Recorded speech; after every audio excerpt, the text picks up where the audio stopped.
ایک بادشاہ اپنے وزیر کے ساتھ سیر کر رہا تھا کہ اچانک اس کی نظر ایک مزدور پر پڑی جو زمین سے ایک اینٹ پھینکتا اور وہ اینٹ ہوا میں کلا بازیاں کھاتی ہوئی تیسری منزل پر جا پہنچتی۔ بادشاہ نے حیران ہو کر وزیر سے پوچھا کہ کیا وجہ ہے کہ اس کی زمین پر کھڑے ہو کر پھینکی ہوئی اینٹ تیسری منزل پر پہنچ جاتی ہے؟ کیا یہ اتنا طاقتور ہے؟ وزیر نے بادشاہ سے عرض کیا کہ حضور، اس میں طاقت کے ساتھ ساتھ ایک اور عمل کار فرما ہے، اگر جان کی امان پاؤں تو عرض کروں؟ بادشاہ نے کہا کہو کیا کہنا چاہتے ہو؟ تو وزیر نے کہا بادشاہ سلامت، ضرور اس کی گھریلو زندگی بہت اچھی گزر رہی ہوگی، اسے گھر کی طرف سے کوئی پریشانی لاحق نہیں ہوگی، اسی وجہ سے اس کی اینٹ تیسری منزل پر پہنچ جاتی ہے۔ بادشاہ نے کہا طاقتور ہے؟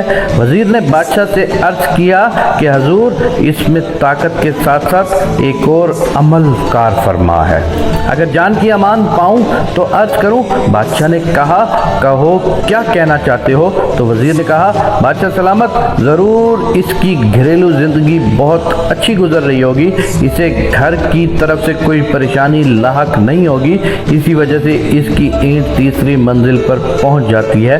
بادشاہ نے کہا کہ تحقیق کی جائے۔ وزیر نے کہا جی حضور۔ دوسرے روز وزیر نے چند افراد کو تحقیق پر لگا دیا۔ ایک ہفتہ کے بعد ان افراد نے رپورٹ پیش کی کہ اس مزدور کی بیوی شام ہوتے ہی اپنے شوہر کے انتظار میں بیٹھی رہتی ہے۔ جیسے ہی وہ شخص گھر میں قدم رکھتا ہے، اس کی بیوی نہانے کے لیے فوراً پانی کی بالٹی اور نئے کپڑے رکھتی ہے۔ مزدور جیسے ہی نہانے سے فارغ ہوتا ہے، یہ اس کے لیے کھانا لگا دیتی ہے۔ کھانا کمال احتیاط سے پکاتی ہے، نمک، مرچ اور مسالہ جات کے تناسب کا خاص خیال رکھتی ہے۔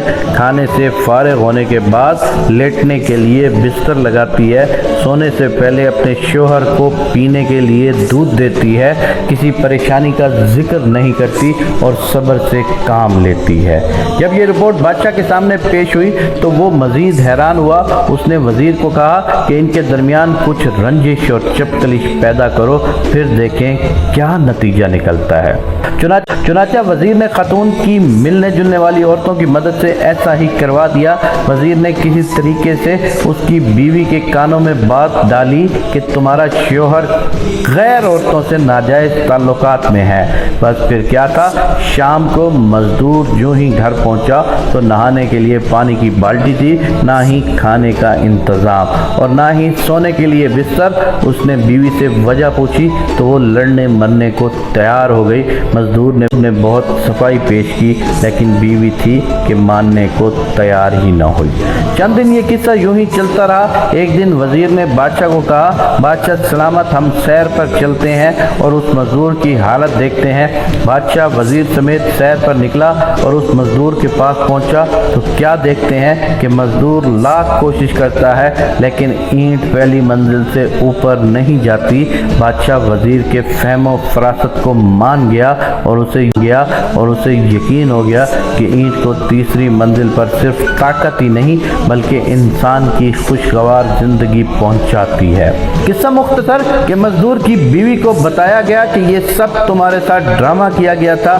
جب اسے حقیقت معلوم ہوئی تو وہ خوش ہوئی اور پھر سے وہی شوہر کی خدمت اور وہی اینٹ تیسری منزل پر۔ حقیقت یہی ہے کہ جو شخص گھریلو پریشانیوں سے دور ہے اور جن کے گھر میں خوشحالی ہے، وہ اپنی دنیاوی زندگی کو احسن طریقے سے انجام دیتے ہیں اور کاروباری مشغلے ہوں یا تجارتی، ان میں ترقی کی منزلیں طے کرتے ہیں۔